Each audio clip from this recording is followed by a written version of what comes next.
कभी सोचा है disease like tuberculosis, pneumonia, hepatitis B can be cure, मगर एड्स नहीं? ऐसा क्यों?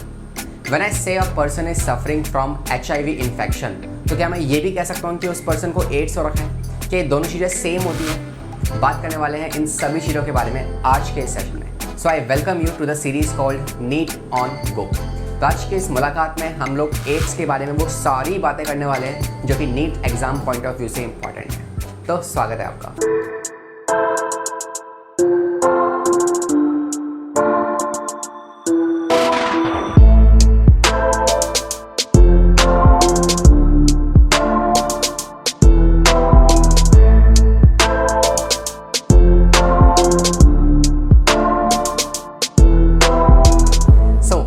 Ray Brown, also called as the Berlin patient. In 2008, he is the first person to be recovered from HIV infection, but not probably the last one, because उसके बाद gradually और भी ऐसे लोग हैं जो कि HIV infection से treat किए गए हैं with the help of bone marrow therapy या फिर without bone marrow therapy, मगर उन्हें treat किया गया है।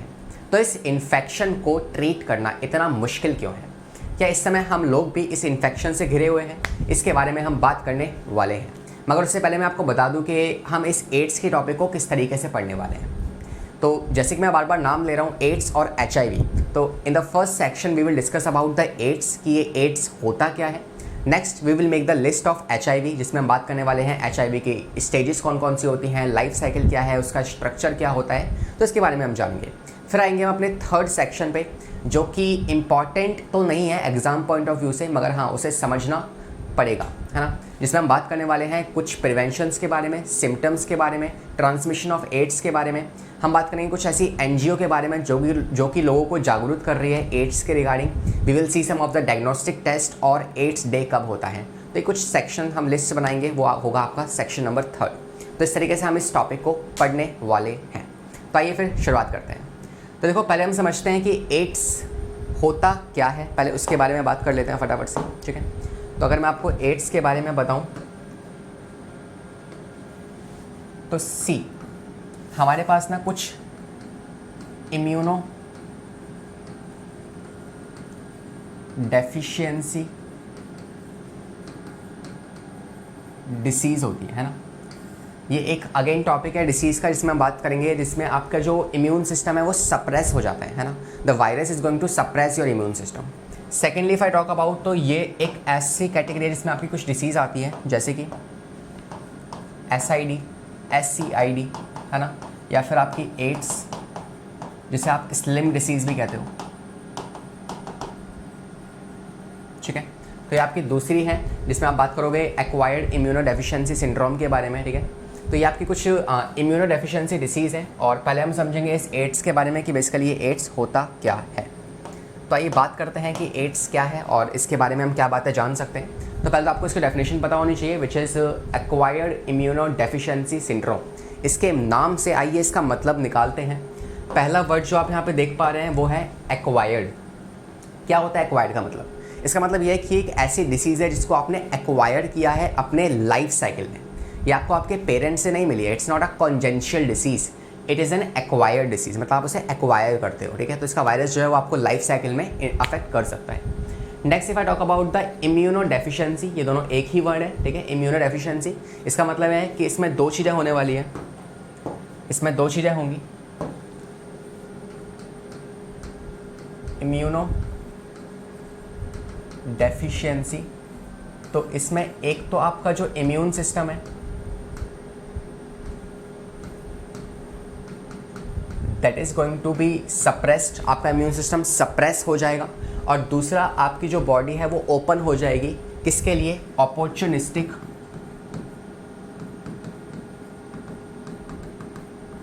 अपॉर्चुनिस्टिक इन्फेक्शंस के लिए, ठीक है।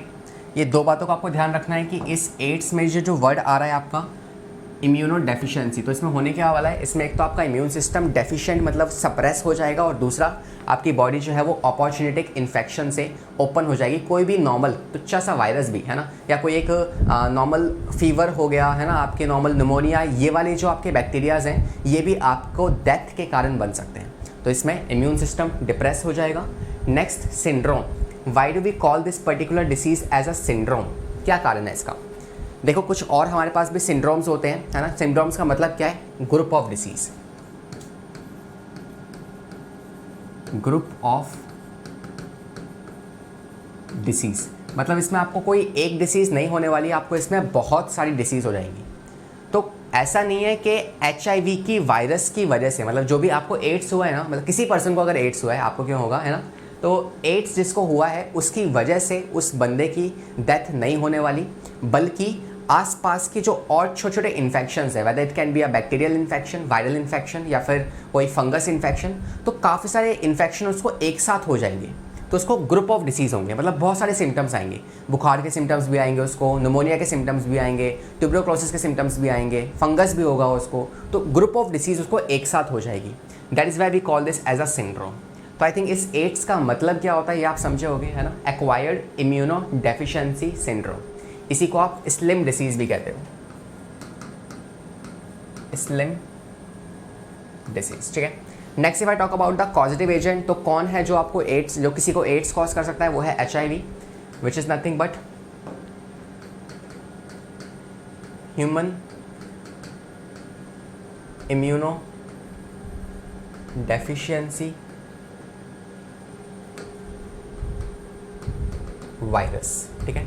तो ये जो वायरस है ये अक्सर एड्स कॉज करता है ना, which is basically belongs to a group of virus called as the retrovirus, ठीक है। अभी रेट्रोवायरस क्या होता है, इसका मतलब क्या है, वो अभी हम आगे वाले स्लाइड्स में जानने वाले हैं। Next we have like retrovirus से बिलोंग करता है। RNA जो होता है इसका जेनेटिकल मटेरियल होता है। वैसे आपको पता है नॉर्मली जो सेल्स होती है उसमें कौन है जेनेटिकल मटेरियल, DNA, है ना, डीऑक्सीराइबोन्यूक्लिक एसिड। मगर इस वायरस में कौन है, RNA जो होता है वो जेनेटिकल मटेरियल है, मतलब कि इसमें DNA नहीं होता। तो इसमें क्या होता है, सिंगल स्टैंडर्ड RNA पाया जाता है। Next we have it suppresses the immune system, जो हम बात कर चुके हैं। इंक्यूबेशन पीरियड क्या होता है इसका, जो होता है 6 से 12 ईयर्स का, 6 मंथ से 12 साल तक का इंक्यूबेशन पीरियड है। मतलब कि इंक्यूबेशन पीरियड किसी भी डिसीज़ का वो होता है कि कब वो वायरस या वो बैक्टीरिया वो आपकी बॉडी में एंटर किया और कब उसने अपने सिम्टम्स दिखाना स्टार्ट किए। अब ऐसा तो होगा नहीं कि आपकी बॉडी में कोई वायरस घुस गया और इंस्टेंटली उसके आपको सिम्टम्स आना स्टार्ट हो गए, ऐसा नहीं होता, कुछ समय लगता है उसमें। और वही जो अंतराल है ना, किसी वायरस की बॉडी में एंटर करने का और उसका पहला सिम्टम दिखने का, उसके बीच का जो समय है उसी को आप कहते हो इंक्यूबेशन पीरियड। तो हो सकता है किसी पर्सन की बॉडी में HIV का वायरस 8 से 10 साल पहले एंटर लिया हो और उसे पता भी नहीं है, और 10 साल बाद उसके सिम्टम्स आना स्टार्ट हो गए हैं, तो ऐसा हो सकता है, ठीक है। लास्ट है it affect the cell mediate immunity. आपकी बॉडी में जो सेल मेडिएट इम्यूनिटी है उसको ये इन्फेक्ट करता है, ठीक है।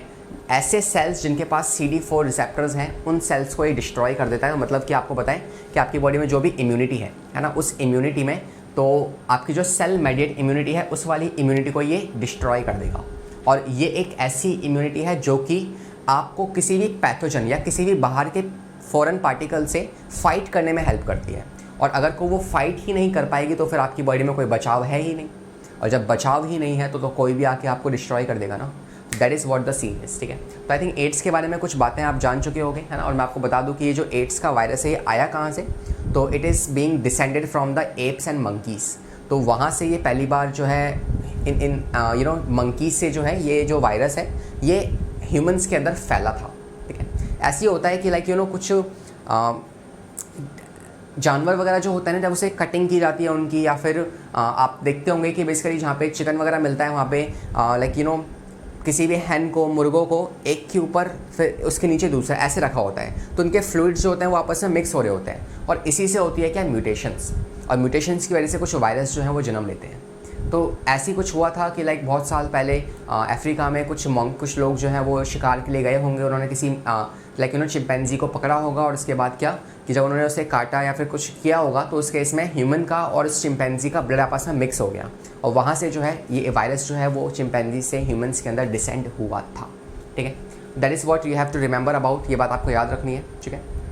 तो आइए आगे बात करते हैं आपके HIV इन्फेक्शन के बारे में, और कुछ हिस्ट्री का देख लीजिए क्या क्या हिस्ट्री रही है इस गंदे से वायरस के बारे में ना, मुझे बहुत गंदा लगता है ये। तो यू सी फर्स्ट केस जो है वो 1981 में आया था, है ना, लॉस एंजल्स में, है ना, अमेरिका के अंदर पहला इसका जो इन्फेक्शन जो है देखा गया था, दैट इज़ इन 1981। उसके बाद फिर 1986 में इंडिया में इसका पहला जो इन्फेक्शन देखा गया, और पहले के समय पे इसको कहा जाता था gay related disease. It's a homosexual लोगों को ही ये डिसीज़ होती थी। मतलब कि ये ऐसी डिसीज़ नहीं है जो कि मतलब पहले ऐसा मानते थे कि ये सिर्फ ना गेज के अंदर होती है, तो इसलिए इसको नाम भी क्या दिया गया था, earlier it was called as gay related disease. मगर बाद में फिर इसका नाम चेंज करके एड्स रखा गया, क्योंकि बाद में ये दिखा कि नहीं, ये सिर्फ होमोसेक्सुअल लोगों को नहीं हो रही, ये हेट्रोसेक्सुअल लोगों को भी हो रही है, मतलब एक मेल और एक फीमेल उनको भी हो सकती है ये डिसीज़। तो बाद में इसका नाम चेंज करके रखा गया। तो अभी तक हमने क्या सीखा, हमने बात की कि इसका बैकग्राउंड क्या है ना, हमने बात की कि ये जो एड्स है वो किसकी वजह से होता है, तो HIV इन्फेक्शन की वजह से होता है, ये आपको याद रखना है, ठीक है। तो आइए बात कर लेते हैं HIV इन्फेक्शन के बारे में कि HIV इन्फेक्शन जो है वो क्या है। तो पहले तो इसकी आपको फुल फॉर्म पता होनी चाहिए। HIV क्या है, ह्यूमन इम्यूनो डेफिशिएंसी वायरस, ठीक है। ह्यूमन इम्यूनो डेफिशिएंसी वायरस जो कि एक रेट्रोवायरस के ग्रुप से बिलोंग करता है। अभी रेट्रोवायरस का मतलब क्या है उसके बारे में जान लेते हैं। तो मैं आपको बता दूं, देखो नॉर्मल सेल्स में क्या होता है, नॉर्मल सेल्स में क्या होता है, वन सेकेंड,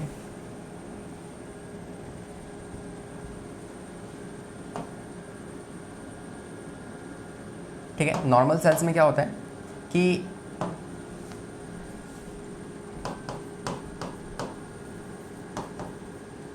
आपकी बॉडी में ना सेल को अगर आप जूम करोगे तो क्या मिलेगा आपको, न्यूक्लियस मिलेगा। न्यूक्लियस को आप जूम करो क्या मिलेगा आपको, क्रोमोसोम्स मिलेंगे या जेनेटिकल मटेरियल मिलेगा। तो एक सेल में जो आपकी बॉडी को कंट्रोल करता है दिखने के लिए, कौन रिस्पॉन्सिबल है, आपके DNA रिस्पॉन्सिबल है, ठीक है। DNA में जीन्स लगे हुए हैं। तो ये जो DNA है ना, ये एक जेनेटिकल मटेरियल है, और इस DNA से क्या होता है, इस DNA से ही आगे जाकर बनते हैं RNA, और फिर ये जो RNA है ये आगे जाकर बनाता है प्रोटीन्स, ठीक है। This process is called as transcription and this is called as the translation. RNA से प्रोटीन्स का बनना। अभी प्रोटीन्स दो तरह के हैं, एक तो होते हैं आपके स्ट्रक्चरल प्रोटीन्स,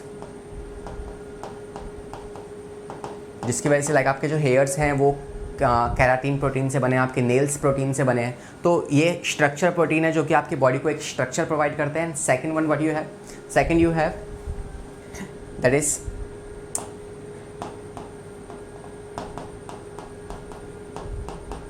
है ना जेनेटिकल प्रोटीन्स, जो कि मतलब आपकी बॉडी को एक तरीके से पूरी अंदर कॉम्पोजिशन जो चल रही है वो इन प्रोटीन्स की वजह से चल रही है। तो ऐसा होता है एक नॉर्मल सेल के अंदर, है ना, नॉर्मल सेल के अंदर ऐसा होता है। मगर ये जो HIV का वायरस है ये तो बदमाश है ना, इसमें ऐसा नहीं होता है, इसमें कुछ और ही सीन चल रहा होता है, इसकी अपनी अलग दुनिया है ना। देखते हैं क्या दुनिया है इसकी। तो अगर हम बात करें HIV वायरस के बारे में,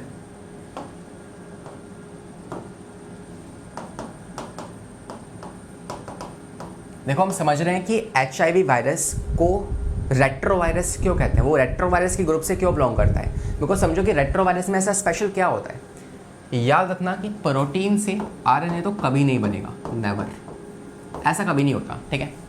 लेकिन इसमें क्या है, आपके RNA से क्या होता है, DNA ज़रूर बन जाता है। क्या होता है,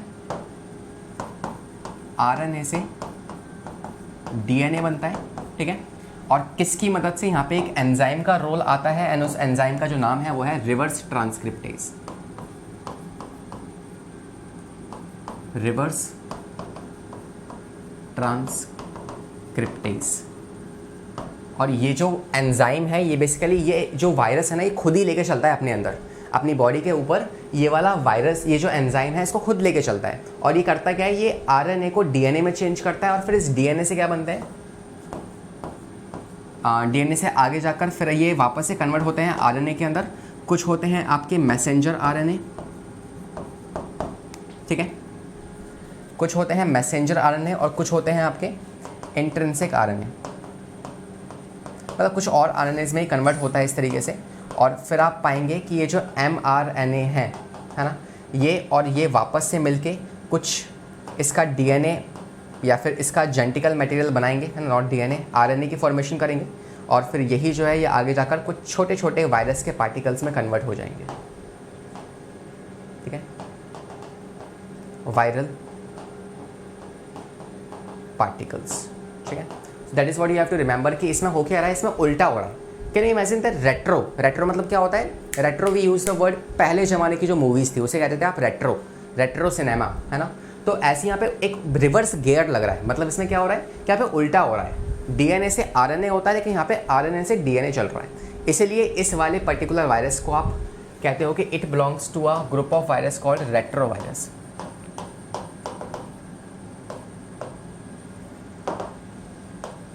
देख लो, नाम तोड़ लो आप इसका, नाम क्या है, अरे नाम क्या है रे बाबा, retro, RE stands for reverse, है ना, and tro stands for transcriptase, ठीक है। तो इनको मिलाओगे तो क्या बनेगा, रिवर्स ट्रांसक्रिप्टेज। तो बस हो गया,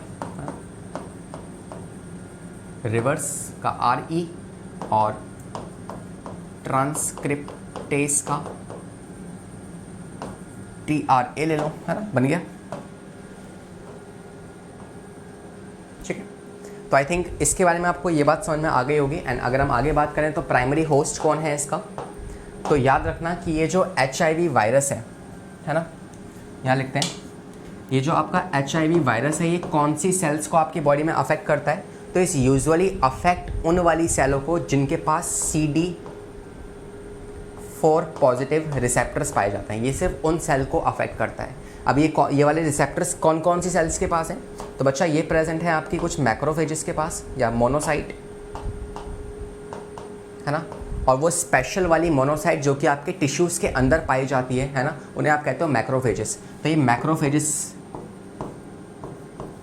के पास भी क्या होते हैं, CD4 रिसेप्टर्स पाए जाते हैं। तीसरी बात, ये पाए जाते हैं आपके डेंड्रिटिक सेल्स में। डेंड्रिटिक सेल्स जो होते हैं जो आपकी बॉडी में प्रेजेंट है वहाँ पर पाए जाएंगे, ठीक है। They are also present inside micro glial cells. आपकी बॉडी में कुछ माइक्रोग्लियल सेल्स हैं वहाँ पर जो आपके ब्रेन के अंदर पाए जाते हैं, है ना।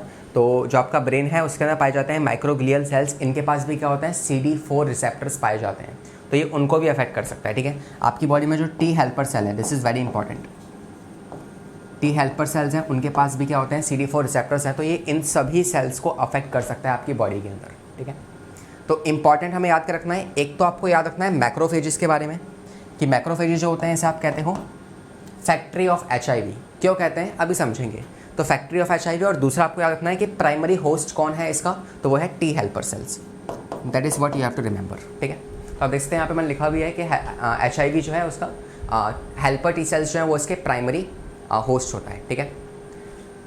देखो आगे जाकर क्या होगा, आप समझोगे कि जो एड्स है ना और जो HIV है, तो ये HIV इन्फेक्शन ही आगे जाकर एड्स में कन्वर्ट हो जाता है।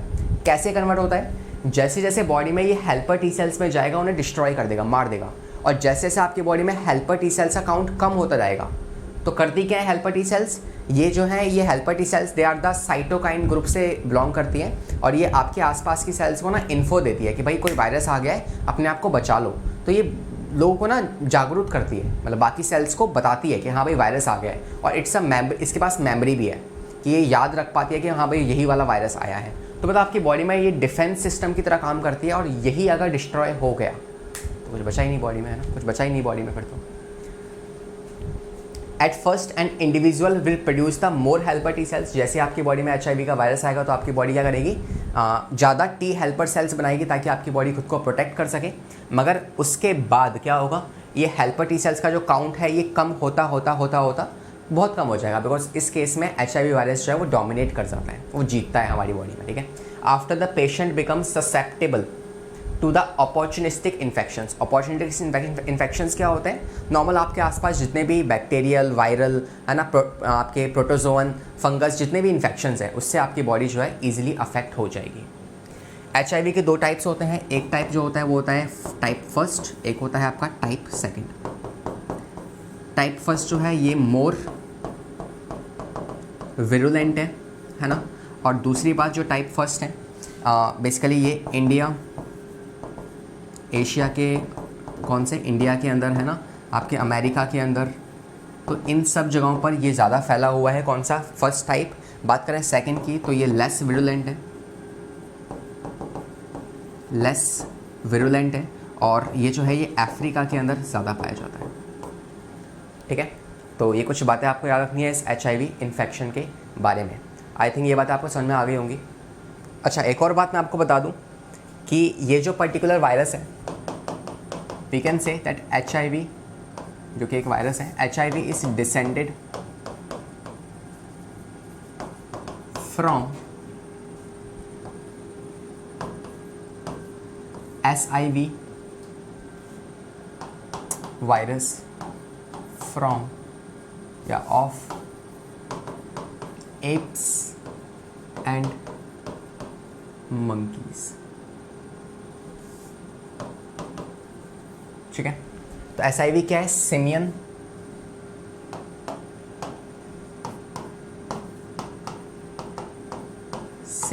इम्यूनो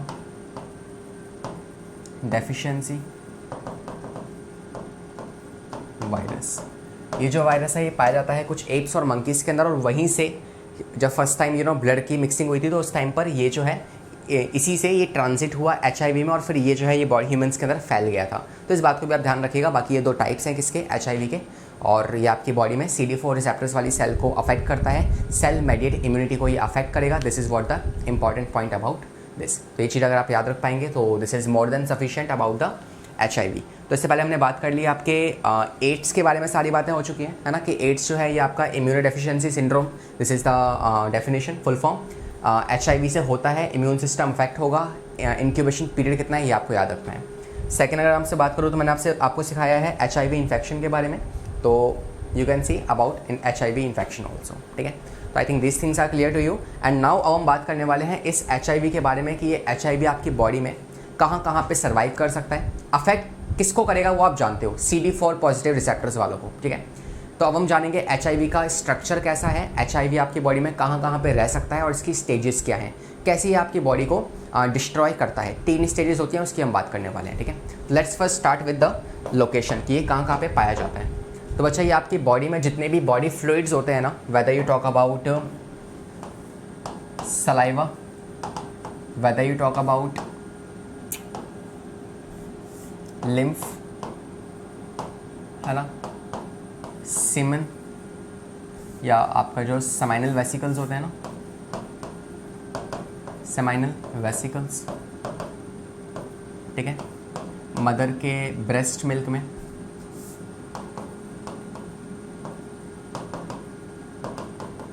ठीक है, तो इन जगहों पर जो है ये पाया जाएगा, मतलब रह सकता है, सर्वाइव कर सकता है।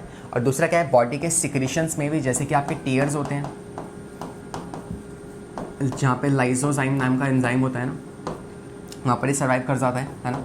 आपकी बॉडी में और सिक्रीशन क्या है, म्यूकस जो है वहाँ पे सर्वाइव कर सकता है।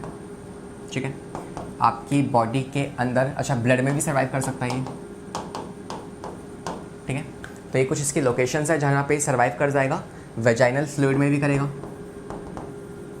वेजाइनल फ्लूइड, तो इन सब जगहों पे ये जो है सर्वाइव कर सकता है। ठीक है, आई थिंक ये बात आपको याद रहेगी। सेकेंड, अगर हम बात करें तो HIV की फिजियोलॉजी जान लेते हैं ना, कि HIV की फिजियोलॉजी क्या है।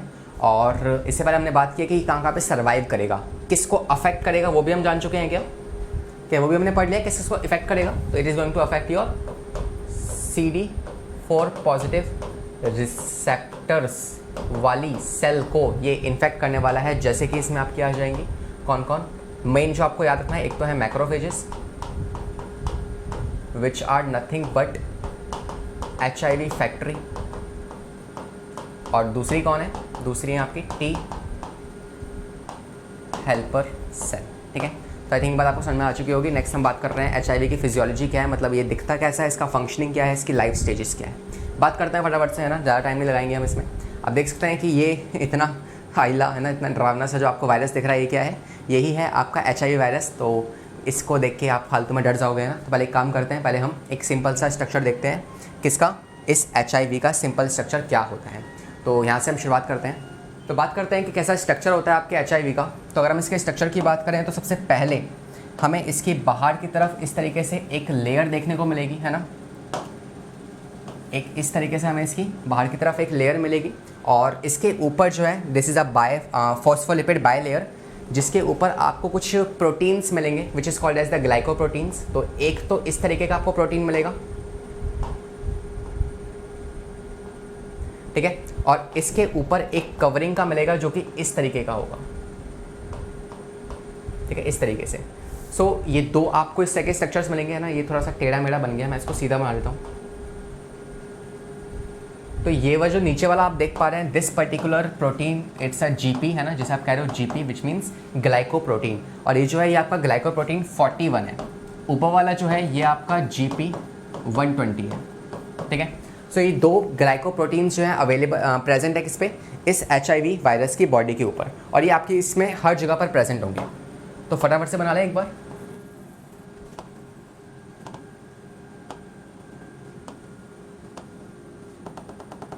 रुको रुको, टाइम लगता है बनाने में, ठीक है। तो हमने इस तरीके से स्ट्रक्चर बना लिए। अब ये कौन से हैं, ये हैं GP41। फटाफट से रिपीट करो मेरे पीछे, है ना, तभी आपको याद होगा। इसके बाद इसके ऊपर कौन से लगे हैं, इसके ऊपर लगे हुए हैं GP120,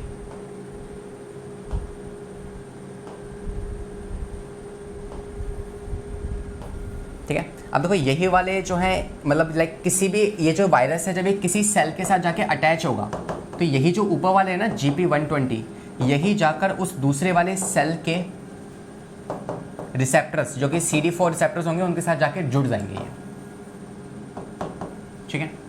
तब होगा क्या, एक तो ये होंगे इसके ऊपर, है ना। अभी कैसे अटैच होंगे, अब देखो सबसे बड़ा इसमें खतरनाक मंजर क्या होता है ना, सोचो वो क्या मंजर होगा जब एक HIV का वायरस हमारे ह्यूमन की सेल के साथ जाके फ्यूज़ हो रहा है, उस पर अटैच नहीं हो रहा। हमारे वाले सेल की जो ऊपर की प्लाज्मा मेम्ब्रेन है और जो इस वाले की प्लाज्मा मेम्ब्रेन है वो आपस में फ्यूज़ हो जा रही है, मिल जा रही है आपस में, तो उसने उसको हाईजैक कर लिया है, ऐसा होता है। तो वो कैसे है वो हम समझने वाले हैं, है ना। जस्ट सी हियर, तो ये तो हो गया इसके आउटर मोस्ट स्ट्रक्चर। ये पर्पल कलर से मैंने क्या बनाया है, this is nothing but the pink है, पर्पल नहीं, this is phospholipid bilayer,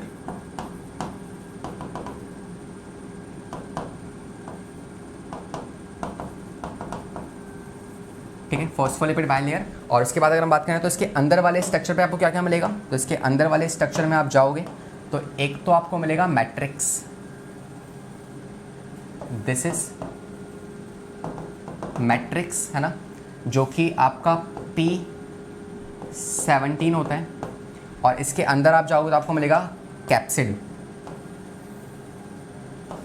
this is capsid जो कि P24 होता है, ठीक है। तो ये दो स्ट्रक्चर्स आपको मिलेंगे। उसके बाद अब सबसे अंदर आप जाओगे तो आपको सबसे इंपॉर्टेंट पार्ट मिलेगा, है ना। सबसे इंपॉर्टेंट पार्ट यहाँ पे आने वाला है, तो उसको ध्यान से सुनना, है ना। अगर छूट गया तो छूट ही जाएगा, फिर बचेगा नहीं।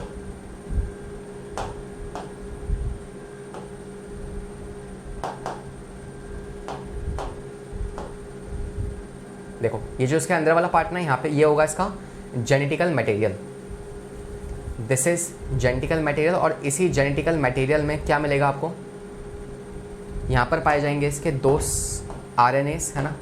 और जो इसके RNAs हैं वो मिलेंगे यहाँ पे, एक तो होगा ये वाला, these are single standard RNA, और कितने हैं, दो हैं, याद रखना, सिंगल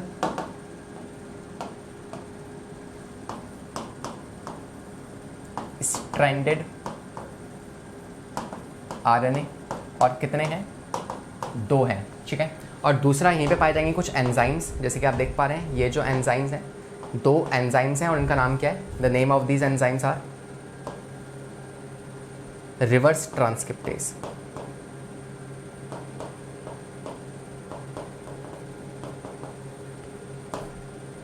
जो मैं आपको बताया था कि बेसिकली यही रिवर्स ट्रांसक्रिप्टेज है जो कि क्या करेगा, ये इस वायरस के RNA को DNA में चेंज कर देगा, ठीक है।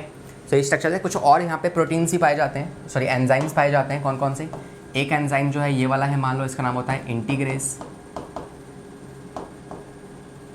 है ना। एक एंजाइम और होता है जिसे आप कहते हो प्रोटीएज, कहाँ बनाए, यहाँ बना लें,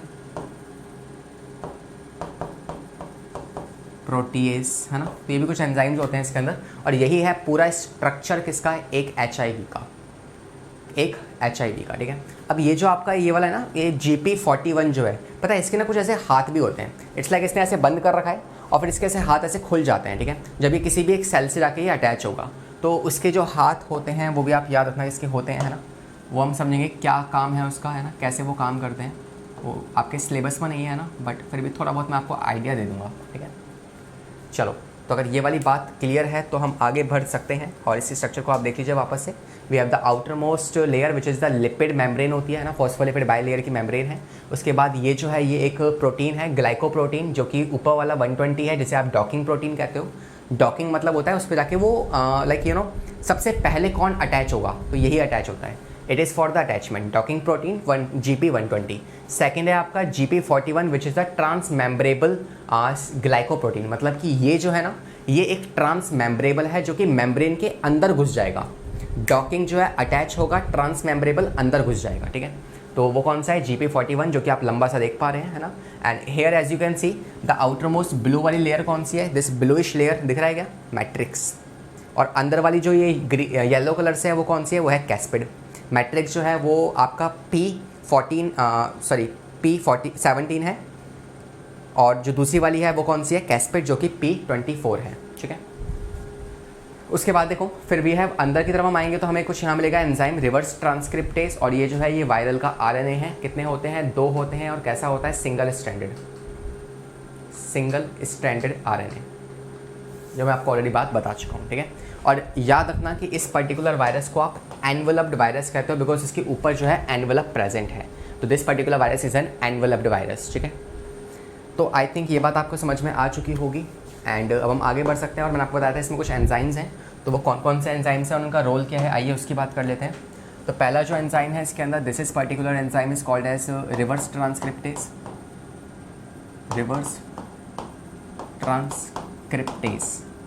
ऑलरेडी सिखा चुका हूँ कि ये जो है ये RNA, वायरस के RNA को DNA में चेंज करेगा, कुछ और ख़ास बात नहीं है, बस इतना ही। सेकंड जो है वो है आपका प्रोटीएज जो होगा, और तीसरा कौन है, इंटीग्रेज क्या करेगा, इंटीग्रेज जो है ना ये इट्स लाइक आप इस वायरस का स्ट्रक्चर देखो, और जैसे ही ये वायरस है ना, मान लो ये हमारी एक ह्यूमन सेल है और ये वायरस है, तो ये वायरस जैसे इसके ऊपर आएगा ना तो इसे इंटीग्रेट करने में हेल्प करेगा। मतलब कि जब ये RNA मतलब ये जो वायरस है, जब इसके RNA की कॉपीज़ बनेंगी तो उसे आपस में इंटीग्रेट मतलब क्या होता है, जोड़ना, है ना। तो जोड़ने में हेल्प करेगा बेसिकली ये। तो इंटीग्रेट जो होगा ये कलेक्शन ऑफ मल्टीपल कॉपीज़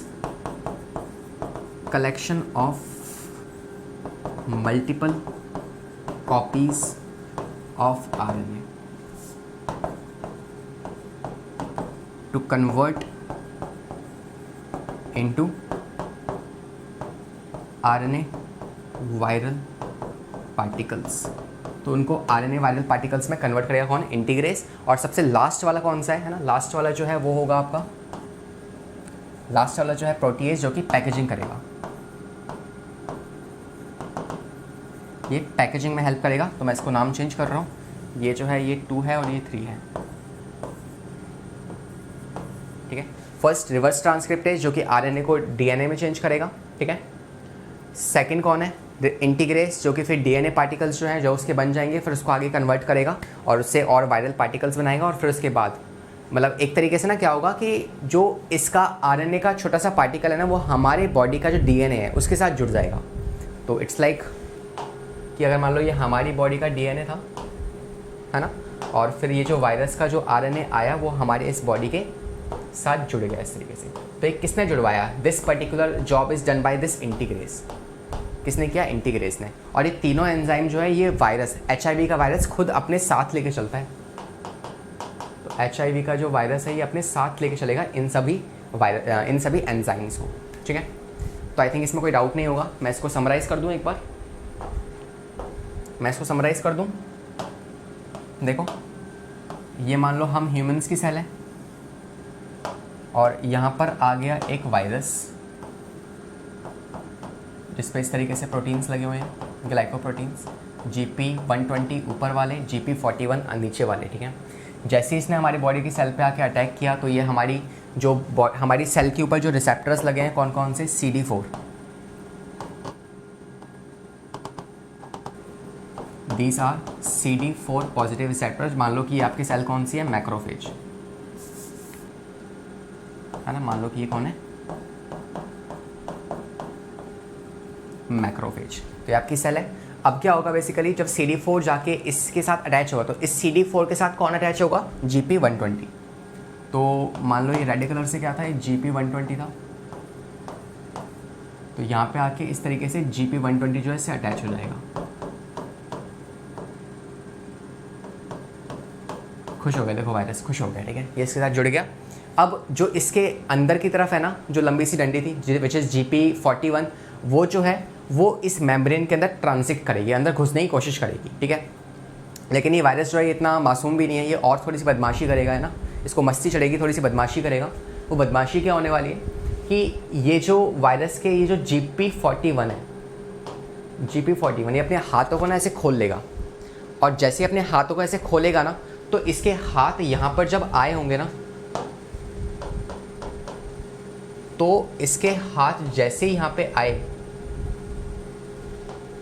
तो हुआ क्या, इसके इस तरीके से हाथ खुल गए,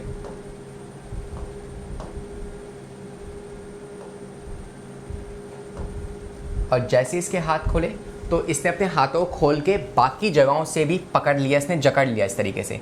और यहाँ पर ये कब जकड़ पाएगा, इसको कब पकड़ पाएगा, जब हमारी सेल के पास कुछ और को रिसेप्टर्स होंगे। क्या होंगे, को रिसेप्टर्स, ठीक है। तो हमारी सेल्स के पास भी होते हैं कुछ को रिसेप्टर्स, हालांकि ये इस वायरस के लिए नहीं है कि हाँ भाई वायरस आ जाए और मेरे को पकड़ ले, वो किसी और कारण के लिए है, मगर बस ये को इंसिडेंट है कि वहाँ पे वायरस जो है वो इनका इस्तेमाल कर लेता है, ठीक है। सो वी कैन से कि यहाँ पर कुछ को रिसेप्टर्स प्रेजेंट होंगे। सो दीज आर पर्टिकुलर को रिसेप्टर्स, जो कि हमारा ये जो वायरस है ये इसका फ़ायदा उठाएगा।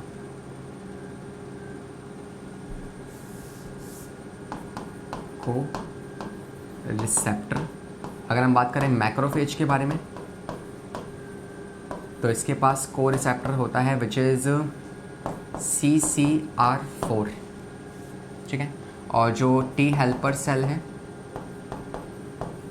इसके पास को रिसेप्टर होता है CXCR5, ठीक है। ये कुछ इनके पास क्या होता है, को रिसेप्टर्स होते हैं। अब मान लो अगर ये मैक्रोफेज है, ठीक है, और ये जो वायरस है ये सिर्फ कौन से वाले को कैच कर सकता है, मान लो ये कैच कर सकता है CXCR5 को, ठीक है। तो क्या ये इस पे जाके ऐसे अपने हाथ फैला पाएगा, तब ये हाथ अपने नहीं फैला पाएगा, बिकॉज ये वाला वायरस जो है ये पर्टिकुलरली बना है CCR4 को पाने के लिए, मगर इसके पास CC4 है ही नहीं, ये तो मैक्रोफेज है, तो इसके पास तो ये वाला है, सॉरी उल्टा समझ लो, मतलब है ना कि ये मैक्रोफेज है तो इसके पास तो ये वाला होगा, लेकिन ये जो वायरस है ये इसको पकड़ सकता है, ठीक है। तो ये यहाँ पे अपने ऐसे एक्सटेंशंस नहीं फैला पाएगा, ठीक है। बाकी ये आपका एक्स्ट्रा में है, ये इतना इंपॉर्टेंट नहीं है, इसको आप छोड़ सकते हो, ठीक है। But just for the extra knowledge मैंने आपको ये चीज़ बता दी है। Come back to the topic, virus जो है बॉडी पे आया, सेल पे घुसा, सेल में एंट्री ली उसने, और एंट्री लेने के बाद क्या होगा भाई, हमारी सेल है, हमारी सेल में क्या होगा, DNA होगा, ठीक है, हमारी सेल का DNA होगा। और ये जो वायरस आया इसने अपने RNAs को अंदर छोड़ दिया और एंजाइम्स छोड़ दिए, तब ये जो है ये मेरे इसके साथ जुड़ेंगे, और ये कौन करवाएगा, this job is done by the integrase. ये कौन करेगा, ये इंटीग्रेस करेगा, ठीक है। तो यहाँ पे इसका काम आएगा। फिर यहाँ से इस तरीके से काफ़ी सारे मल्टीपल जो DNA बनेंगे, RNA से DNA कौन करवाएगा, this is done by the reverse transcriptase,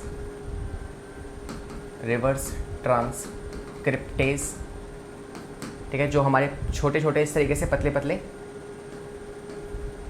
RNAs convert कर देगा, ठीक है। और फिर ये जो है इनके ऊपर एक प्रोटीन की ऐसे लेयर चढ़ जाएगी which is done by the protease, और प्रोटीएज जो होगा फिर इनको इस तरीके से हमारी इस मैक्रोफेज से बाहर छोड़ देगा, और यहाँ पे आपके पास बन के तैयार हो जाएंगे कुछ और नए छोटे छोटे वायरस के पार्टिकल्स, ठीक है। These are viral particles. तो बताओ क्या मैक्रोफेज जो है क्या वो छोटे छोटे वायरल पार्टिकल्स नहीं बना रही, बना तो रही है, इसलिए हम इसे कहते हैं क्या, HIV factory. That is why you called macrophages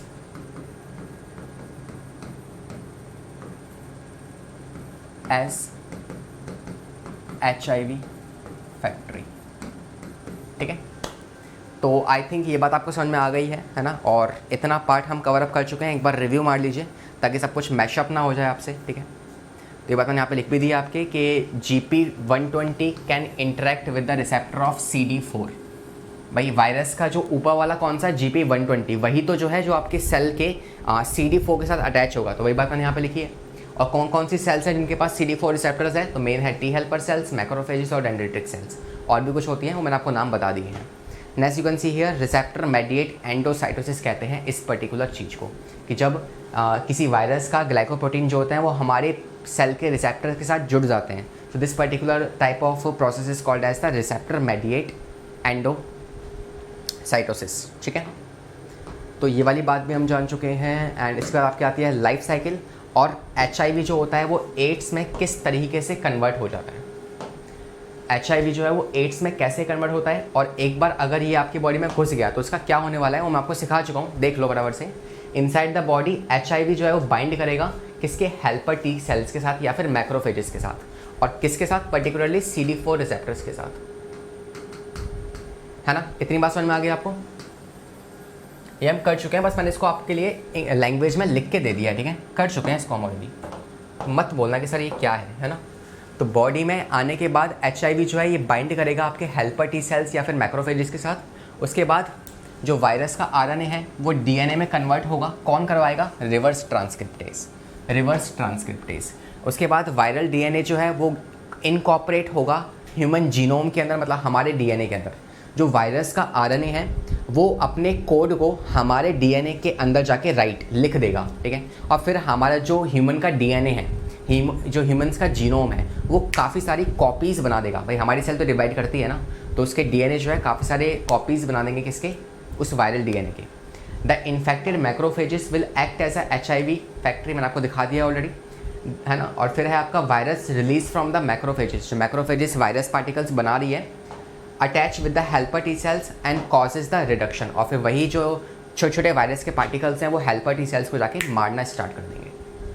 finally the person will become susceptible to the opportunistic infections, जैसे कि आपका बैक्टीरिया का इन्फेक्शन वायरस से हो सकता है, फंगस से हो सकता है, और इवन पैरासाइट से भी वो इन्फेक्ट हो सकता है पर्टिकुलर पर्सन। ठीक है, तो ये जो है ये इसका पूरी लाइफ साइकिल है। आई होप ये आप समझ चुके होंगे। आगे आप देखिए जो टाइम पीरियड है HIV और एड्स का। अब मैं आपको बताता हूँ कि बेसिकली आप एड्स पढ़ चुके हो और आप HIV भी पढ़ चुके हो, फटाफट से रिवाइज मारो। एड्स में हमने क्या पढ़ा है और HIV में हमने क्या पढ़ा है। तो सी, हमने एड्स में देखा कि इसका पॉजिटिव एजेंट कौन है, इसका जो पॉजिटिव एजेंट है वो है आपका HIV। इम्यून सिस्टम सप्रेस कर देगा और अपॉर्चुनिस्टिक इन्फेक्शन के लिए आपकी बॉडी को खोल देगा कि सिमरन आ जाओ, है ना, मतलब लाइक वायरस को बोलेगा कि आ जाओ, तो आपकी बॉडी ऐसे हो जाती है। उस केस में आपकी सेल मेडिएट इम्यूनिटी को अफेक्ट करता है, और इसमें कौन से सेल्स को, आपके T हेल्पर सेल्स को, T हेल्पर सेल्स को ये इन्फेक्ट करता है। ठीक है, सेकंड देखो, फिर आप आए थे किस पे, फिर आप आए थे HIV पे। HIV एक रेट्रोवायरस के ग्रुप से बिलोंग करता है, और रेट्रोवायरस क्या होता है, जो उल्टा काम करेगा, RNA को DNA में चेंज कर देगा with the help of an enzyme called as the reverse transcriptase. ठीक है, HIV में हेल्पर T सेल्स हैं आपके पास, पर्सन जो है उसमें HIV का काउंट जो है कम हो जाएगा। ठीक है, अब यहीं से हम बात समझ सकते हैं किसके बारे में, कि एड्स जो है और HIV में डिफरेंस क्या है। देखो HIV एड्स में कब कन्वर्ट होगा, a person can be infected with the HIV infection, it's okay, मतलब ओके तो नहीं है ना, खुदा ना खास्ता किसी को HIV इन्फेक्शन भी हो, मगर HIV इन्फेक्शन अगर हो गया, ठीक है, तो उसको एड्स में कन्वर्ट होने में कम से कम 5 से 10 साल लग सकते हैं ना, 5 महीने से 10 साल लग सकते हैं उसको, पहली बात। ठीक है, दूसरी बात, HIV जब आपकी बॉडी में एंटर करता है ना, तो उसकी 3 स्टेजेस होती हैं। पहली स्टेज एक्यूट, दूसरी वाली एसिम्टोमेटिक या फिर उसी को हम क्रॉनिक स्टेज भी कहते हैं, और तीसरी स्टेज जो होती है वो होती है फुल्ली ब्लॉन एड्स स्टेज। तो पहली स्टेज में HIV इन्फेक्शन, दूसरे वाले में भी HIV इन्फेक्शन ही है, और तीसरे वाले में जब 5-10 साल हो जाएंगे HIV इन्फेक्शन को, तब वो जो है वो एड्स में कन्वर्ट हो जाएगा, और एड्स का इलाज नहीं होता। HIV इन्फेक्शन को ट्रीट कर सकते हैं, मगर एड्स को ट्रीट करना अभी तक तो हमारे पास कोई इलाज नहीं है उसका। तो अगर अर्ली स्टेज में पता लग जाए कि आपकी बॉडी में HIV इन्फेक्शन है, तो उसको बचाया जा सकता है। ठीक है, तो सी हियर क्या होने वाला है इस केस में, कि इनके बीच का समय होता है 5 से 10 साल का। HIV attacks the helper T cells and macrophages simultaneously, लगातार उसे अफेक्ट करता रहेगा। मैक्रोफेजेस जो है HIV की तरह काम करेंगी, फैक्ट्री की तरह, वो और वायरल पार्टिकल्स बनाती जाएगी। नंबर ऑफ टी सेल जो है वो डिक्रीज होंगे, कम होते जाएंगे, बिकॉज मैक्रोफेजेस बनाती जा रही है और वही पार्टिकल्स जो है वो जाकर अपने ही घर में छेद किए जा रहे हैं, मतलब आप ही की बॉडी के सेल्स के जो टी हेल्पर सेल्स हैं उनको मारते जा रहे हैं। Body become susceptible to the infection, जैसे कि वायरस बैक्टीरिया इन सबसे वो इन्फेक्ट हो जाएगी और आपकी बॉडी हो जाएगी इम्यूनो डिफिशेंट, मतलब आपकी बॉडी में इम्यून सिस्टम की डेफिशिएंसी हो चुकी है। ठीक है, इम्यून सिस्टम की डेफिशिएंसी हो चुकी है। तो आप देख पा रहे हैं कि 3 स्टेजेस है। पहली वाली कौन सी है? एक्यूट, दूसरी है क्रॉनिक या एसिम्प्टोमेटिक और तीसरी कौन सी है? Full blown AIDS stage. तो पहले वाली स्टेज में पर्सन की हालत बुरी होगी, उसको कुछ सिम्टम्स आएंगे जैसे कि रात को स्वेटिंग होगी, डायरिया होगा, है ना, वेट लॉस होगा, पता ही नहीं क्यों वेट लॉस हो रहा है, बस वेट लॉस होता रहेगा उसका। तो ये कुछ चीज़ें उसको होने वाली है। ठीक है, तो पहले वाले में क्या हुआ, जब HIV इन्फेक्शन हो गया, HIV इन्फेक्शन हो गया और HIV के इन्फेक्शन से क्या हुआ, कुछ सिम्टम्स आए जैसे कि फैटीग, जैसे कि नाइट स्वेटिंग, जैसे कि डायरिया, जैसे कि वेट लॉस, जैसे कि फीवर। तो ऐसे कुछ सिम्टम्स आएंगे इसके अंदर, है ना, नॉर्मल सिम्टम्स हैं जो लगेगा पता नहीं लगेगा मतलब कि HIV हुआ है या नहीं भी हुआ है, पता ही नहीं है ना। तो ये सिम्टम्स आएंगे। नेक्स्ट पर्सन में जो वो बंदा है वापस से हेल्दी सा फील हो जाएगा। तो ये जो समय होगा ये कुछ महीने का होगा, है ना, मतलब कुछ 5-6 दिन तक उसको ऐसे फीवर सा रहेगा, उसके बाद पर्सन विल बिकम हेल्दी, है ना। तो एक्यूट स्टेज पहली स्टेज है जहाँ पे HIV इन्फेक्शन हो गया है मगर पता नहीं है ना, हो सकता है कोई नॉर्मल वायरस भी हो, है ना, ऐसा भी हो सकता है ना। तो HIV इन्फेक्शन होगा। सेकंड में क्या है, क्रॉनिक या एसिम्प्टोमेटिक। इसमें क्या होगा, इसमें जो वायरस है, अच्छा पहले वाले में क्या हुआ, वायरस की कॉपीज बन रही है, और सेकंड स्टेज में क्या हुआ, जो आपकी हेल्पर टी सेल्स है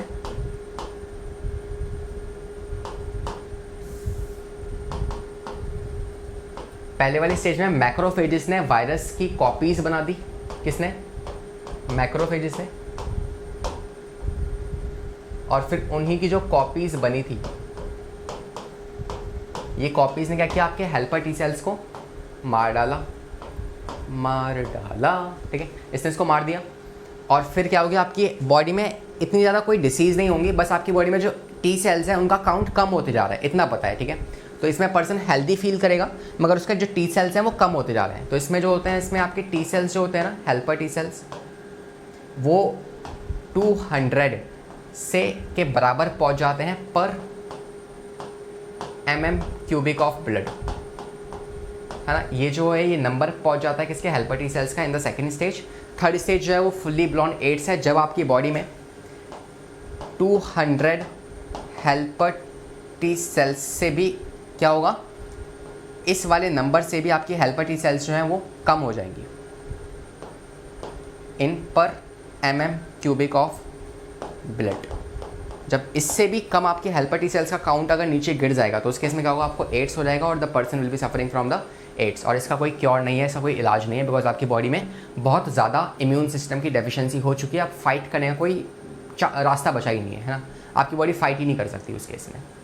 ठीक है, तो इस तरीके से 3 स्टेजेस होती हैं। आप देख पा रहे हैं कि पहली वाली स्टेज में क्या है, this is called as the acute stage, जिसमें आपकी बॉडी के अंदर लिम्फ नोड्स बड़े हो जाएंगे, है ना, आपको फिटीग होगा, वेट लॉस होगा, नाइट स्वेटिंग होगी, नाइट रैशेज आएंगे और डायरिया होगा। सेकेंड स्टेज जो है इसे आप कहते हो क्रॉनिक या फिर एसिम्प्टोमेटिक।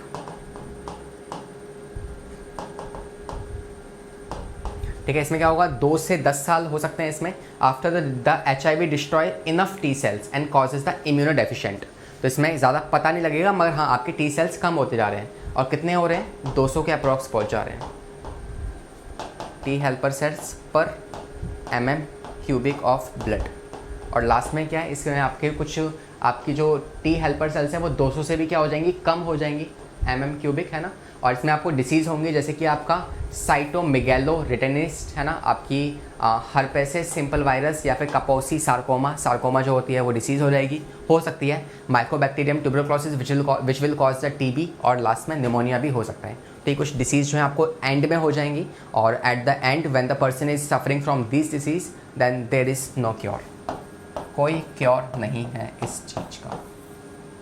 ठीक है, दैट वी हैव डन। और बाकी अब आते हैं लास्ट पार्ट पे कि HIV ट्रांसमिट कैसे होता है, कैसे फैल सकता है, HIV के प्रिवेंशंस क्या हैं, है ना, ट्रीटमेंट और क्योर की हम बात करेंगे, कुछ एंटी रेट्रोवायरल ड्रग्स के बारे में वी विल डिस्कस अबाउट कौन कौन सी NGO हैं, है ना, जो कि बेसिकली जागरूकता फैलाती है एड्स के बारे में। So we have the NGOs like NACO, national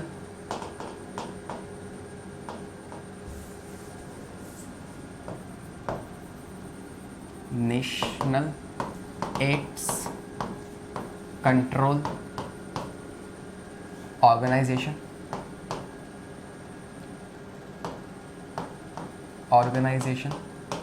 NGOs, non governmental organizations,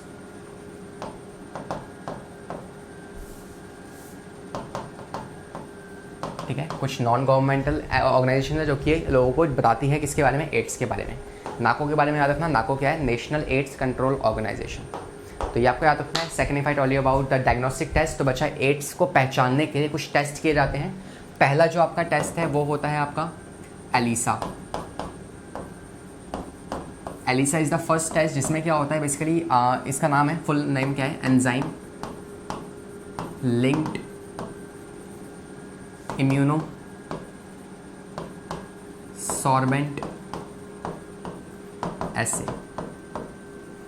ठीक है, enzyme linked immuno sorbent assay. इसमें क्या होगा, इसमें अच्छा it is a non confirmatory test, non confirmatory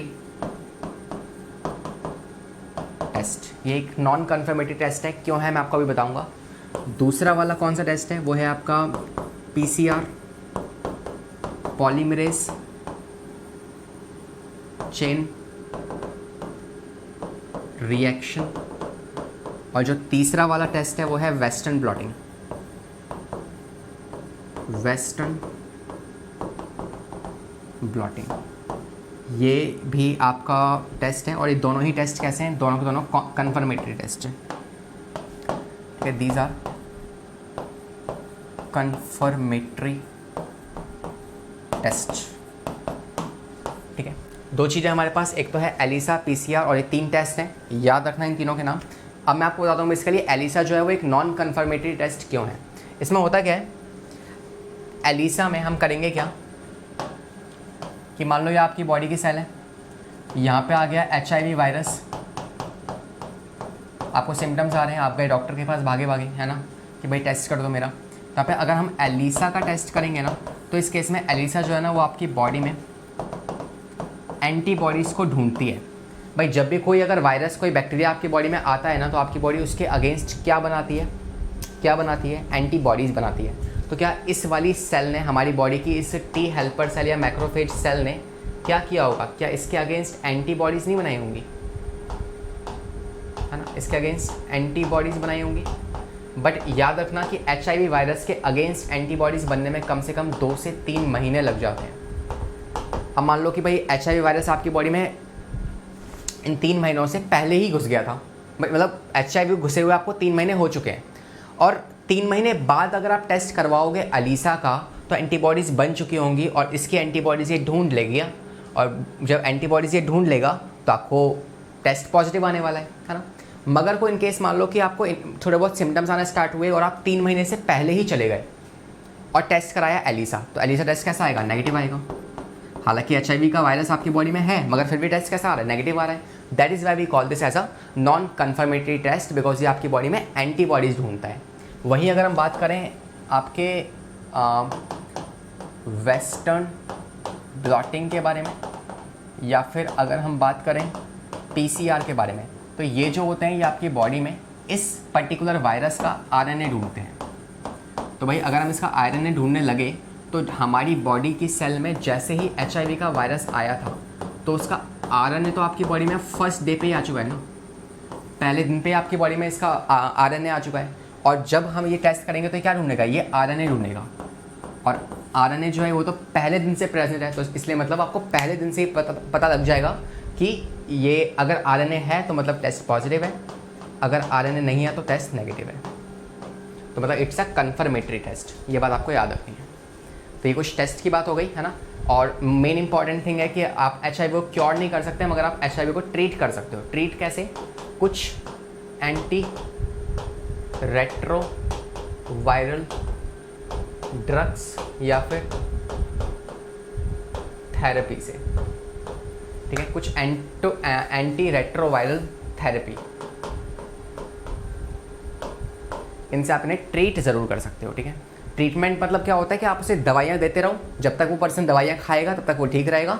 cure मतलब होता है कि बिना एक बार दवाई दी और दवाई से वो हमेशा के लिए ठीक हो गया, तो क्योर नहीं हो सकता ये। वरना पर्सन इज HIV इन्फेक्टेड और एड्स हो रखा है उसको अगर, तो उसको दवाइयों के मेडिकेशंस के थ्रू जिंदा रखा जाता है, उसके लाइफ टाइम को बढ़ाया जा सकता है, ठीक नहीं किया जा सकता, ठीक है। That is what you have to remember. So I hope ये बात भी आपको समझ में आ चुकी है ना। और कैसे ठीक होता है, बेसिकली आपको पता है ना कि आपकी बॉडी में जैसे ही वो वायरस आया है तो वो आपके DNA के साथ अपने RNA को जोड़ता है। तो बस ये जो एंटी रेट्रोवायरल थेरेपी है ना, या जो ड्रग्स हैं, ये उसको जुड़ने से बचा लेते हैं। तो वंस अगर वो आपके मतलब जो वायरस का RNA है, अगर वो आपके DNA के साथ जुड़ ही नहीं पाएगा तो आपकी T सेल्स जो हैं वो सेफ़ हैं, मरेंगे नहीं उस केस में, है ना। तो ऐसे जो है हम बचा लेते हैं अपनी T सेल्स को। बट उसके लिए पर्सन को ड्रग्स को लेते रहना बहुत ज़रूरी है। जैसे उसने रोका वो अटैक हो जाएगा और फिर आपकी T सेल्स वापस से कम हो जाएंगी। तो बस ड्रग्स नहीं, मतलब it's a treatment, it's not a cure. Transmission की अगर हम बात करें, विच is the last thing I think, है ना, जो कि लास्ट चीज़ है। तो you can see here transmission क्या है। फैल सकता है किससे? It can be spread through infected syringe,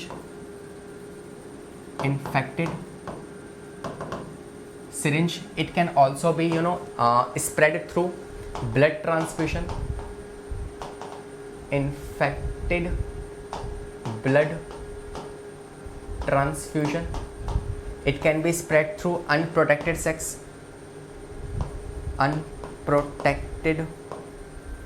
sex, ठीक है। It can be spread through from infected mother to child through placenta। तो इनसे भी ये फैल सकता है ना। बाकी सिरिंज हो गई या फिर निडल हो गई या फिर रेजर हो गया, तो इन सब से भी ये फैल सकता है ना। तो किसी इन्फेक्टेड पर्सन के, मान लो अगर आपने कोई एक सुई लगाई है ना, और इस निडल पे क्या लग गया? ब्लड लग गया, और उसके ब्लड में क्या है? HIV वायरस है। और फिर सेम आपने निडल जो है किसी दूसरे पर्सन को लगा दी जिसको HIV नहीं था, तो उसको भी तो HIV हो जाएगा ना। तो इस सिरिंज से फैल सकता है। कुछ मिसकंसेप्शन भी है इस HIV के बारे में कि सर ये ऐसे भी फैलता है, ऐसे भी फैलता है, ये ऐसे भी फैलता है। ऐसे नहीं फैलता, बकवास है, ठीक है। तो वो क्या है? तो यू कैन सी हियर, ऐसे तो फैल जाएगा, है ना, ऐसे तो फैल सकता है। मगर हम बात करें कैसे नहीं फैलेगा, तो किसी को भी किस करने से नहीं फैलता, किसी के साथ फूड शेयरिंग से, है ना, फूड साथ में बैठ के खाना खा लेने से नहीं फैलता, है ना, किसी को हग करने से, है ना, नहीं फैलता, किसी के क्लॉथ्स पहन लेने से नहीं फैलता। तो इन चीज़ों से नहीं फैलता है अक्सर, ठीक है। तो कैसे फैलता है कैसे नहीं, ये भी आपको पता होना चाहिए। यू कैन सी हियर, है ना, बाबू भैया ने बोला है भाई बताना पड़ेगा, है ना, तो हम बता रहे हैं। फिर आपको क्या बता रहे हैं? हम बता रहे हैं कि ये अनप्रोटेक्टेड सेक्सुअल कॉन्टैक्ट से फैल सकता है, कंटेमिनेटेड ब्लड ट्रांसफ्यूजन से फैल सकता है, निडल, रेजर या सिरिंज से फैल सकता है, और प्लेसेंटा के थ्रू भी ये फैल सकता है। ये इसके ट्रांसमिशन होते हैं। नेक्स्ट कुछ एंटी रेट्रोवायरल ड्रग्स होते हैं जो कि इस एड्स से बेसिकली पर्सन को कुछ एक लॉन्गर लाइफ के लिए ज़िंदा रख सकते हैं, है ना। कोई क्योर नहीं है इसका, बट ट्रीटमेंट है। The person has to continue the drugs throughout its life cycle. Person have to continue taking drugs through life cycle, lifetime. अगर उसने रोका तो फिर नहीं हो पाएगा। करते क्या है ये ड्रग्स? बेसिकली ये जो वायरस जो है ना, उसके RNA को हमारे DNA के साथ जुड़ने से बचा लेते हैं।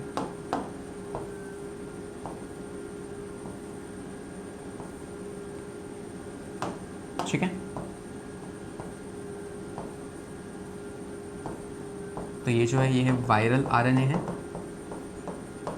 इसको हमारे वाले सेल के DNA के साथ जुड़ने से बचा लेते हैं। That is what the drugs exactly do. AIDS के बारे में आप स्टेजेस में आपको बता दिए हैं। पहले में क्या होगा, headache, fever, short throat, sweat नाइटिंग, है ना, आपका जॉइंट्स में पेन होगा और वेट लॉस होगा, तो ये कुछ चीज़ें होने वाली है। सेकंड में बस आपके सेल्स कम होंगे और आपके कुछ स्वेलिंग्स वगैरह आएगी लिम्फ नोड पर। और लास्ट वाले केस में बहुत ज़्यादा आपकी हालत ख़राब हो जाएगी और person will be susceptible to AIDS. AIDS day जो होता है वो होता है आपके 1 दिसंबर को, तो इस चीज़ को भी प्लीज़ याद रखना, सवाल यहाँ से आ चुके हैं। तो 1 दिसंबर जो है ना, that is the AIDS day.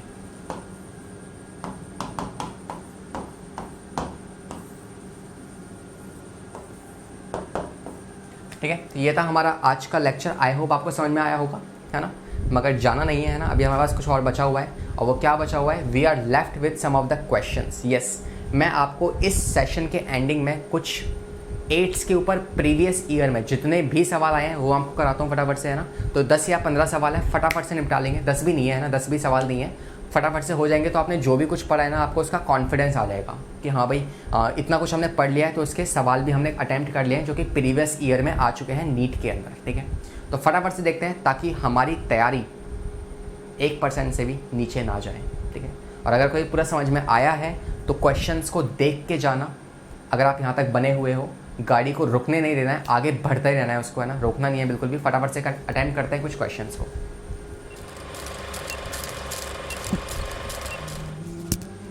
ठीक है, तो पहला सवाल आपकी स्क्रीन पर आप देख पा रहे हैं, है ना।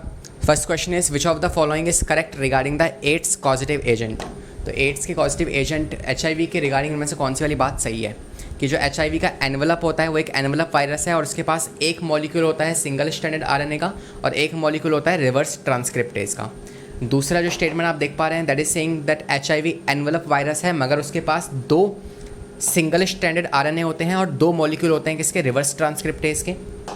अच्छा ठीक है, नेक्स्ट है क्या वो एक अनएनवलप रेट्रोवायरस है या फिर वो HIV जो है वो आपकी बॉडी से एस्केप नहीं करेगा बल्कि ये आपकी बॉडी के इम्यून सिस्टम को सप्रेस कर देगा। तो इनमें से कौन सी स्टेटमेंट आपको सही लग रही है बताना है आपको। टेक योर टाइम, फटाफट से देखो एक बार और मुझे जवाब दो इसका, है ना। कमेंट सेक्शन में फटाफट से मुझे बता दो एक बार। तो इसका आंसर जो होगा ऑप्शन नंबर B और D दोनों ही सही हैं, बिकॉज आप जानते हो मैंने आपको स्ट्रक्चर सिखाया है कि ये अगर HIV है तो इसके अंदर ये सेंट्रल कैस्पिड है और इसके अंदर पाए जाएंगे आपके 2 सिंगल स्ट्रैंडेड RNA और 2 मॉलिक्यूल किसके होंगे, रिवर्स ट्रांसक्रिप्टेज के। तो option number 2 is the correct answer. Last अगर हम बात करें HIV डज नॉट एस्केप, हाँ आपकी बॉडी से वो एस्केप नहीं करता बल्कि आपकी बॉडी के इम्यून सिस्टम को डैमेज करता है। Correct answer. Coming to the next question, अगला सवाल है HIV that causes AIDS first start destroying. जो HIV है वो पहले कौन सी सेल्स को डिस्ट्रॉय करता है, सोचो फटाफट से हेल्पर टी सेल्स को, थ्रोम्बोसाइट्स को, B लिम्फोसाइट को या फिर ल्यूकोसाइट्स को। तो सिंपल सा जवाब है हेल्पर टी सेल्स को ये इन्फेक्ट करता है और साथ ही साथ मैक्रोफेजिस को। मगर आपको पता होना चाहिए कि मैक्रोफेजिस को ये मारता नहीं है बिकॉज मैक्रोफेजिस जो होती है वो मरती नहीं है सेल्स, है ना, वो बस keep on producing the more HIV viral particles. Next, at what stage HIV infection does usually show the symptoms of AIDS. मतलब HIV जो इन्फेक्शन है वो एड्स में कब कन्वर्ट हो जाता है, 15 दिन के अंदर या फिर जब आपका रेट्रोवायरस होस्ट के अंदर ट्रैवल करेगा या फिर व्हेन द HIV आपके बहुत सारी T हेल्पर सेल्स को डैमेज कर चुका होगा या फिर जब वायरल DNA जो है वो रिवर्स ट्रांसक्रिप्टेज प्रोड्यूस करेगा। बताओ किस केस में HIV जो है वो एड्स में कन्वर्ट हो जाएगा। सोचा, देखें आंसर ऑप्शन नंबर C, जब आपका HIV जो है वो बहुत ज़्यादा मात्रा में आपके हेल्पर टी सेल्स को डिस्ट्रॉय कर देगा। नंबर क्या होना चाहिए, so number should be approximately या फिर 200 T हेल्पर सेल से भी कम पर mm cubic of blood.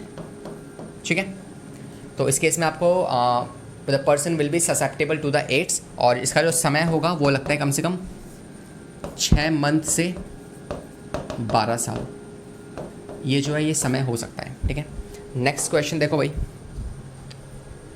Which one of the following statement is correct regarding the AIDS. AIDS के रिगार्डिंग कौन सी वाली बात सही है। पहला है HIV can be transmit through the eating and the food, साथ में खाना खाने से ही फैल सकता है आपको। Drugs addicted are susceptible to HIV, जो ड्रग्स लेते हैं लोग, है ना, क्या वो HIV के ससेप्टेबल हैं, क्या उन्हें HIV हो सकता है। Next, ads patient can be fully cure with a proper care, क्या हम एड्स के पेशेंट को पूरी तरह से क्योर कर सकते हैं। लास्ट है कॉजिटिव एजेंट जो है वो रेट्रोवायरस है और हेल्पर टी सेल्स जो होते हैं उसमें डिक्रीज हो जाते हैं एड्स के केस में। कौन सी वाली बात इनमें सही है, कौन सी बात सही है बता दो भाई। लग रहा है कुछ आपको? खाना खाने से नहीं फैलता है यार, ड्रग्स वालों को क्यों परेशान कर रहे हो, ले रहे हो, लेन दो उनको ड्रग्स वगैरह, है ना। नेक्स्ट है आपके पास पूरा क्योर तो हम नहीं कर सकते हैं, ये तो बकवास बात है, क्योर ही नहीं हो सकता वो, ठीक है। Last statement is the correct statement. Next question, human immuno deficiency virus has a protein coat and a genetical material. Double stranded RNA होता है या फिर डबल स्ट्रैंडेड डीएनए होता है, सिंगल स्ट्रैंडेड डीएनए है या फिर सिंगल स्ट्रैंडेड आरएनए है। तो क्या होता है वायरस के पास? बहुत बार पढ़ चुके हैं ना, हम जान चुके हैं कि इसके पास 2 सिंगल स्ट्रैंडेड आरएनए होते हैं, सिंगल स्ट्रैंडेड आरएनए, ठीक है। तो ऑप्शन नंबर ए, डबल नहीं single stranded RNA, single stranded RNA, this is the correct answer. अरे क्या हो गया, सिंगल स्ट्रैंडेड आरएनए।